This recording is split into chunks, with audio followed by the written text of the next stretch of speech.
ساری بات بھی مانیں گے بشرط یہ کہ وہ بہروپیوں کی باتیں نہ ہوں، بھیس بدلنے والوں کی نہ ہوں، خود اللہ اور اس کے رسول کی بات ہو۔ ایک حدیث اور، 9:30 بج گئے، میری گھڑی 9:30 بجا رہی ہے۔ آئیے زبردست واقعہ، اس حدیث سے کئی مسئلے معلوم ہوں گے، کئی مسئلے معلوم ہوں گے، اور اس حدیث کو میں لاسٹ میں بتا رہا ہوں، دردناک واقعہ ہے۔ ابراہیم بھائی آپ بیٹھ جائیے اور سن لیجیے، یہ بڑا زبردست واقعہ ہے، آپ بھی سنیے، آپ کو بھی بولنے کے کام آئے گا یہ مسئلہ۔ سن لیجیے، آئی بیچارہ اکیلا آدمی لڑ رہا ہے، لڑنا چاہیے لیکن دین کے لیے، اپنے مفاد کے لیے نہیں۔ اللہ کے نبی کے زمانے میں، پہلے حدیث کا حوالہ دے دوں ورنہ لوگ کہیں گے کہاں سے بول گیا ہے، ترمذی شریف کتاب الحدود، اب آسانی سے دیکھ سکتے ہو۔ اللہ کے نبی کے زمانے میں ایک عورت فجر کی نماز پڑھنے کے لیے نکلی، اللہ کے نبی کے زمانے میں ایک عورت فجر کی نماز پڑھنے کے لیے نکلی، پیچھے سے ایک آدمی آیا اور اس نے اپنے سر سے امامہ اتارا، جو باندھتے تھے صحابہ، امامہ اتارا، اور اس نے اس عورت کے اوپر امامہ ڈالا، اور امامہ ڈالتے ہی اس کو کھینچ کے لے گیا، تنہائی میں لے گیا، اکیلے میں لے گیا۔ پھر حدیث کے الفاظ سنو، فقضى حاجته، اس نے اس کے ساتھ زنا کر ڈالا۔ فقضى حاجته کا مطلب اس کے کپڑے اتار کر اس کے ساتھ زنا کر ڈالا، یعنی جس طریقے سے زنا جس کو کہا جاتا ہے پوری طریقے سے اس نے کر لیا۔ فقام ففر، پھر کھڑا ہوا اور بھاگا۔ اس آدمی نے اس عورت کے ساتھ زنا کیا اور زنا کرنے کے بعد وہ بھاگا۔ فقامت، فساد، یہ عورت بھی کھڑی ہوئی، فساد اور چیخی، پکڑو پکڑو اس آدمی کو، اس آدمی نے میری عزت لوٹی ہے۔ اس کی بات سن کر جو صحابی فجر کی نماز پڑھنے جا رہے تھے، ایک صحابی جو آگے آگے تھا، اس نے سنا اور بھاگتے ہوئے آدمی کو دیکھا، وہ اس کے پیچھے بھاگا پکڑنے کے لیے، لیکن یہ عورت بھاگنے والے آدمی کو نہیں دیکھ پائی، یعنی جس نے زنا کیا اس کو دیکھ رہی ہے کہ وہ بھاگ رہا ہے، لیکن اس آدمی کے پیچھے جو آدمی بھاگا اس کو پکڑنے کے لیے، اس کو نہیں بھاگتا ہوا دیکھ پائی، وہ سمجھی کہ یہی بھاگ رہا ہے۔ اتنے میں وہ عورت چیخے جا رہی ہے، جلدی نکلو جلدی نکلو، آدمی بھاگ رہا ہے۔ 8 10 15 آدمی اور نکلے اور وہ بھی بھاگنا شروع کر دیے۔ جو آدمی نکلے جو بھاگ رہے ہیں وہ سمجھے کہ مجھ سے آگے جو آدمی بھاگ رہا ہے یہی اصل مجرم ہے، حالانکہ وہ خود کسی مجرم کے پیچھے بھاگ رہا ہے۔ یہ گئے 10 15 لوگوں نے مل کر تیزی کے ساتھ بھاگتے ہوئے اس آدمی کو پکڑ لیا جو خود کسی کے پیچھے بھاگ رہا تھا۔ حدیث کے الفاظ دیکھو، اس کو پکڑا، اس آدمی نے کہا ارے مجھے چھوڑو، مجھے بھاگنے دو۔ اس آدمی کے پیچھے جو اس عورت کی عزت لوٹ کے بھاگا ہے، ارے وہ بھاگ جائے گا، ابھی مجھے معلوم ہے کہ وہ کس گلی میں گھسا ہے۔ ان لوگوں نے کہا چپ، بچنے کے لیے کہہ رہا، چپ ہٹ۔ نہیں کہنے لگا اللہ کی قسم میں نہیں ہوں، مجھے چھوڑ دو، وہ آدمی بھاگ جائے گا جو اصل مجرم ہے۔ لوگوں نے نہیں کام، نہیں چلو کہیں تم بھی فرار نہ ہو جاؤ، کہیں اس عورت کے پاس پہلے چلو، وہ عورت تو جانتی ہے اس کے ساتھ زنا ہوا ہے، وہ اگر تم نے کیا ہوگا تو بتا دے گی، نہیں کیا ہوگا تو کہہ دے گی کہ تم نے نہیں کیا۔ اس آدمی کو یقین تھا کہ ہاں مجھے کہہ دے گی کیونکہ میں نے زنا ہی نہیں کیا۔ اس آدمی کو لایا گیا، نڈر تھا، بے قصور تھا، بے خوف ہو کر گیا اور کہنے لگا اے میری بہن، ان لوگوں نے مجھے پکڑ لیا ورنہ میں اصل مجرم کو پکڑ کے لاتا۔ لوگوں نے کہا اے عورت غور سے دیکھ، یہ بھاگنے والا آدمی میرے آگے یہی تھا، میں نے اس کو پکڑ لیا ہے، ذرا غور سے دیکھ، کیا اسی نے تیرے ساتھ زنا کیا ہے؟ اس عورت نے اس کے چہرے کو غور سے دیکھا اور دیکھنے کے بعد کہتی ہے واللہ ہذا ہوا، اللہ کی قسم یہ وہی آدمی ہے جس نے میرے ساتھ زنا کیا، اللہ کی قسم واللہ ہذا ہوا، یہ وہی آدمی ہے جس نے میرے ساتھ زنا کیا۔ اس عورت سے آدمی کہتا ہے میری بہن مجھے دیکھو، یہ کہتی ہے خبردار جو مجھے بہن کہا۔ مقدمہ جناب محمد رسول اللہ صلی اللہ علیہ وسلم کی عدالت میں آتا ہے۔ اللہ کے نبی صلی اللہ علیہ وسلم پوچھتے ہیں آئے لوگو تم نے بھاگتے ہوئے کس کو پکڑا؟ زنا کی گواہی صرف 4 آدمی دیتے ہیں کہ میں نے اپنی آنکھوں سے دیکھا، تو سنسار کرنے کا حکم ہے، یہ تو 15 20 آدمی کہہ رہے ہیں کہ میں نے پکڑا۔ کہنے لگے اللہ کے رسول میرے آگے آگے یہ بھاگ رہا تھا، میں نے اسی کو پکڑ لیا۔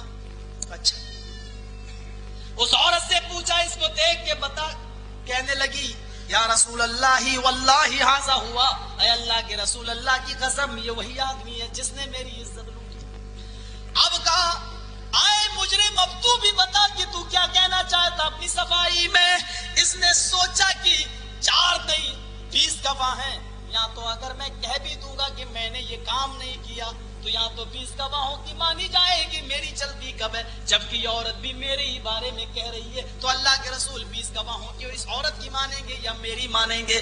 اس آدمی نے ہمت باندھی اور کہا میں مرنے تو جا ہی رہا ہوں، مجھے سنسار تو کر ہی دیا جائے گا، لیکن کم سے کم لوگوں کی نظروں میں یہ تو ہوگا کہ زناکار تھا مر گیا۔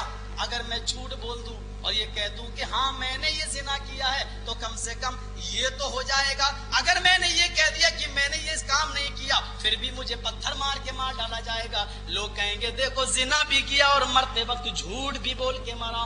کہنے لگا ہائے اللہ کے رسول، یہ عورت ٹھیک کہہ رہی ہے، یہ 15-20 آدمی بھی صحیح کہہ رہے ہیں، انہوں نے مجھے پکڑا اور میں نے ہی اس عورت کے ساتھ زنا کیا ہے،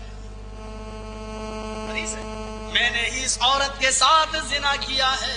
حکم ہوتا ہے اے لوگوں، مجرم بھی قبول کر رہا ہے، عورت بھی گواہی دے رہی ہے اور یہ لوگ بھی گواہی دے رہے، جمعے کے دن اس آدمی کو سنسار کر دیا جائے گا، پتھروں سے مار مار کے ہلاک کر دیا جائے گا۔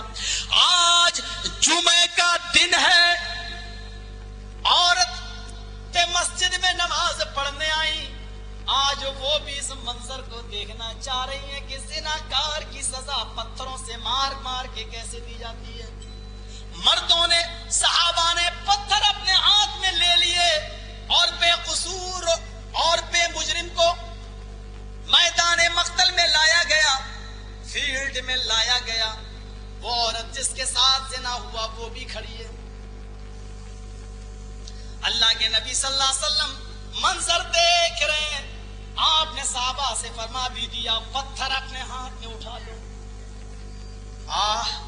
نبی اکرم ہے، نبی ہیں، گواہی 20 آدمیوں نے دی، عورت نے دی، مجرم نے دی، مان لی۔ حالانکہ نبی اکرم کو اتنا نہیں معلوم کہ اصل مجرم کون ہے۔ اللہ کے رسول صلی اللہ علیہ وسلم پر غیب کے فتوے ٹھونکنے والوں، اللہ کے رسول صلی اللہ علیہ وسلم صحابہ سے کہہ رہے ہیں پتھر لے لو، اور بے قصور سامنے کھڑا ہے، صحابہ نے پتھر لے لیے۔ نبی کا یہ واقعہ قیامت تک ان کے چہروں پہ تھپڑ مارتا رہے گا جو کہتے ہیں نبی کو غیب کا علم تھا۔ زیادہ کچھ نہیں کہوں گا، اللہ کے نبی کا حکم ہوتا ہے صحابیوں پتھر لے لو، پیٹنا شروع کر دو، مارنا شروع کر دو، یہ حکم دے چکے ہیں، اور صحابہ نے پتھر مارنا شروع کر دیا، تان لیا ہاتھ۔ اتنے میں پہاڑ کی چوٹی سے ایک جانب سے آواز آتی ہے، قف یا رسول اللہ، قف یا رسول اللہ، اے اللہ کے رسول ٹھہر جاؤ، ٹھہر جاؤ، رک جاؤ، رک جاؤ، اصل مجرم یہ نہیں ہے، اصل مجرم میں ہوں، اصل گناہگار یہ نہیں ہے، اصل گناہگار میں ہوں، اس آدمی کو پتھر سے مار مار کے ہلاک نہ کرو، اس کا حقدار میں ہوں، مجھے مارو۔ معاملہ سیریس ہو گیا، نبی اکرم نے اس کو بلایا، اس آدمی نے آتے ہی اپنے بھائی کو گلے لگایا اور کہا کہ جب تم بے قصور تھے تو تم نے یہ ذمہ داری کیوں لے لی؟ اس نے کہا کہ میں اللہ کے نبی اور صحابہ کی نظروں میں جھوٹا مر کے بن کے نہیں مرنا چاہتا تھا۔ اس عورت سیریس ہو گیا معاملہ، غور کرو نبی ہے اور کوئی فیصلہ غلط بھی دے سکتے ہیں، نعوذ باللہ من ذالک، نہیں، لیکن انسان تھے، گواہی پر یقین کر لیا، عورت کی گواہی پر، اور خود بے قصور کہہ رہا کہ میں مجرم ہوں۔